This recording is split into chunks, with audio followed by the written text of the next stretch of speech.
আসসালামু আলাইকুম প্রিয় দর্শক, আজ শুক্রবার 7 নভেম্বর চলে আসলাম দেশের উপর মেঘ বৃষ্টি, শৈত্যপ্রবাহ, তাপপ্রবাহ এবং আবহাওয়ার খুবই গুরুত্বপূর্ণ আপডেট নিয়ে। আগামী 72 ঘন্টার মধ্যে বাংলার পশ্চিমাঞ্চলের দিকে ধেয়ে আসছে শৈত্যপ্রবাহ, প্রচন্ড আকারে ঠান্ডা। এছাড়া আগামী 24 ঘন্টায় দেশের কিছু কিছু জেলার উপর বিক্ষিপ্ত মেঘ বৃষ্টির সতর্কতা জারি করছে আবহাওয়ার ইউরোপিয়ান মডেল। প্রিয় দর্শক, পরবর্তী 7 দিন দেশের উত্তরাঞ্চল থেকে শুরু করে দেশের দক্ষিণাঞ্চল, ভারতের পশ্চিমবঙ্গ সহ উত্তরবঙ্গ, আসাম, ত্রিপুরা, মেঘালয়, মিজোরামপুর সহ সারা দেশের কোন কোন জেলাগুলোর আবহাওয়ার পরিস্থিতি কিরকম থাকবে তা সম্পূর্ণ বিস্তারিতভাবে জানিয়ে দেব ভিডিওটির মাধ্যমে। জানতে হলে ভিডিওটি শেষ পর্যন্ত দেখবেন। ভালো লাগলে লাইক করবেন। সবার আগে গুরুত্বপূর্ণ আবহাওয়ার খবর পেতে চ্যানেলটি সাবস্ক্রাইব করে পাশের বেল বাটনে ক্লিক করে রাখবেন। আর ভিডিওটি কোন জেলা থেকে লাইভ দেখছেন কমেন্ট করে জানিয়ে দিন। দর্শক বন্ধুরা, ইতিমধ্যে সরাসরি আমরা বাংলার উপগ্রহ লাইভ স্যাটেলাইট ইমেজের উপর দেখতে পাচ্ছি দেশের বেশিরভাগ এলাকায় আকাশ পরিষ্কার রয়েছে। উত্তরাঞ্চলে হালকা মেঘের আনাগোনা, বিশেষ করে কেন্দুয়া, ইটনা, বানিয়াচং, তারপর হবিগঞ্জ, মৌলভীবাজার, জগন্নাথপুর, ফেনারবাগ, বিশনবাপুর সহ এখানে বেশ কিছু এলাকায় কিন্তু আকাশ কিছুটা মেঘাচ্ছন্ন অবস্থা রয়েছে। অন্যদিকে মৌলভীবাজার, কামালগঞ্জ, ধর্মনগর, কুলাউড়া, কুমারঘাট, তারপর এদিকে বড়লেখা, হাইলাকান্দি দিয়ে অঞ্চল সহ এখানে কিছু কিছু এলাকায় আকাশ হালকা হালকা আকারে মেঘাচ্ছন্ন, তবে বৃষ্টিপাত হওয়ার মতো তেমন সম্ভাবনা নেই। আর দেশের দক্ষিণ অঞ্চলীয় কিছুটা মেঘের আনাগোনা থাকতে পারে চট্টগ্রাম বিভাগের উপর, পাহাড়ি এলাকাগুলোর উপর চট্টগ্রাম, চাকদাচড়ি, রাঙ্গামাটি, তারপর কুতুবদিয়া, চকরিয়া, তারপর টেকনাফ সহ এখানে সন্দ্বীপ, হাতিয়া উপকূলীয় জেলাগুলোর উপর দেখুন আকাশ হালকা মেঘলা থাকতে পারে, তবে বৃষ্টিপাত হওয়ার মতো সম্ভাবনা নেই। এছাড়া বরিশাল, ঝালকাঠি, পটুয়াখালী আকাশ প্রায় পরিষ্কার। পিরোজপুর, মঠবাড়ি, এদিকে খুলনা, সাতক্ষীরা, শিবনগর, সুন্দরবন, লোহাগাড়া, যশোর এই সকল জেলাগুলোর উপর দেখুন আকাশ প্রায় একেবারে পরিষ্কার অবস্থা রয়েছে এবং হালকা কিছুটা মেঘের আনাগোনা কিন্তু করতেছে। তবে আগামী 24 ঘন্টার মধ্যে দেশের উপর বৃষ্টিপাত হওয়ার মতো তেমন সম্ভাবনা নেই, খুবই কম। আমরা সরাসরি চলে যাচ্ছি বৃষ্টিবাহী মোডে।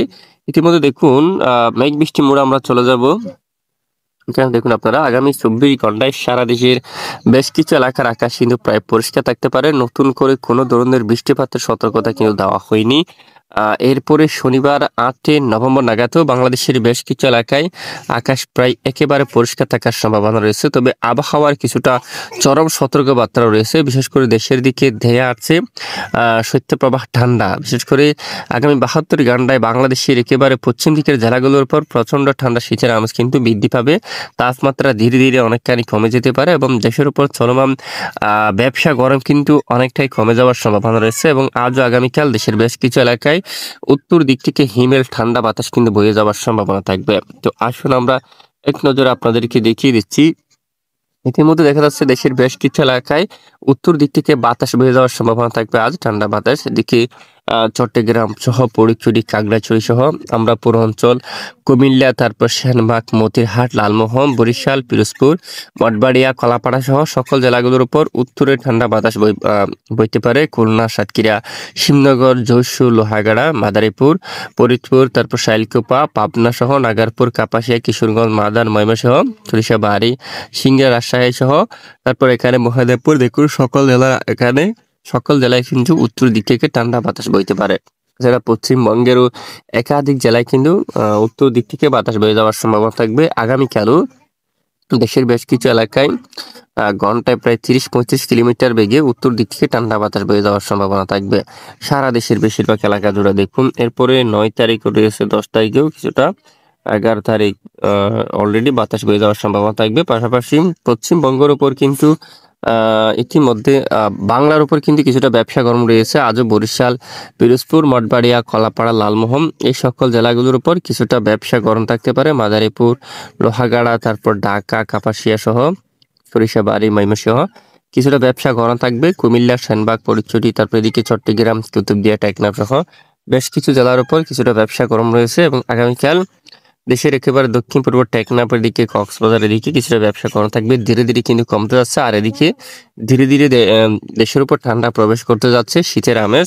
বিশেষ করে আগামী 24 ঘন্টায় আরামবাগ, তারপর এখানে কোলাঘাট, কলকাতা, চন্দ্রনগর, বর্ধমান, বাঁকুড়া, পুরুলিয়া, মৌরি, জামশেদপুর, ধানবাদ এই সকল জেলাগুলোর উপর তাপমাত্রা কিন্তু কমতে পারে এবং ঠান্ডা শীতের নামাজ কিন্তু বৃদ্ধি পেতে পারে। ধীরে ধীরে আরো দেশের এখানে বিস্তার লাভ করবে এবং আগামী 10 তারিখ থেকে শিবনগর, সাতক্ষীরা সহ পশ্চিমবঙ্গের সকল জেলার উপর শীতের আমেজ কিন্তু বৃদ্ধি পেতে পারে। যশোর, শালকুপা, মেহেরপুর, রাজশাহী সহ এদিকে মোহনপুর, নবাবগঞ্জ, তারপর গোমাস্তাপুর, পোরশা অঞ্চল, পাটনিটোলা, আকেলপুর, আদমদিঘি, নন্দীগ্রাম সহ সিংড়া এখানে বেশ কিছু এলাকায় প্রচন্ড ঠান্ডা শীতের আমেজ কিন্তু বৃদ্ধি পাবে এবং 11 তারিখ নাগাদ আরো ধীরে ধীরে কিন্তু পূর্ব দিকে অগ্রসর হতে পারে। খুলনা, লোহাগাড়া, ফরিদপুর, শাইলকুপা, পাবনা, নাগারপুর, সিরাজগঞ্জ, সরিষাবাড়ি, বগুড়া, গাইবান্ধা, রংপুর সহ দেশের একাধিক এলাকায়, পশ্চিম দিকের একাধিক এলাকায় মূলত ঠান্ডা শীতের আমেজ কিন্তু অনেকটাই বৃদ্ধি পেতে পারে। প্রিয় দর্শক, এই হচ্ছে মূলত শৈত্যপ্রবাহের আপডেট। আর ইতিমধ্যে আমরা সরাসরি চলে যাব বায়ু মোড়ে বঙ্গোপসাগরের কি আপডেট রয়েছে। বঙ্গোপসাগরে আপাতত বঙ্গোপসাগর কিন্তু একেবারে স্বাভাবিক অবস্থা দেখা যাচ্ছে। দেখুন, বঙ্গোপসাগরে কোনো ধরনের জড়া হাওয়া, দমকা বাতাস বা উত্তাল পরিবেশ কিন্তু তৈরি হতে দেখা যাচ্ছে না। একেবারে উত্তর দিক থেকে কিন্তু হিমেল হাওয়া কিন্তু বয়ে যাচ্ছে। এছাড়া এখানে বেশ কিছু এলাকায় ঘন্টায় 45 কিলোমিটার পর্যন্ত জড়া হাওয়া বইতে পারে উত্তর দিক থেকে।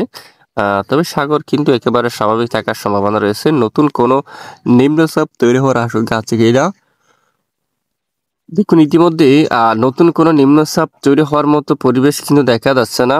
আপাতত স্বাভাবিক অবস্থায় থাকার সম্ভাবনা রয়েছে। তবে নতুন কোনো আবহাওয়ার পরিবর্তন আসলে অবশ্যই জানিয়ে দেওয়া হবে। সঙ্গে থাকবেন। এতক্ষণ আমাদের সাথে থাকার জন্য অসংখ্য ধন্যবাদ।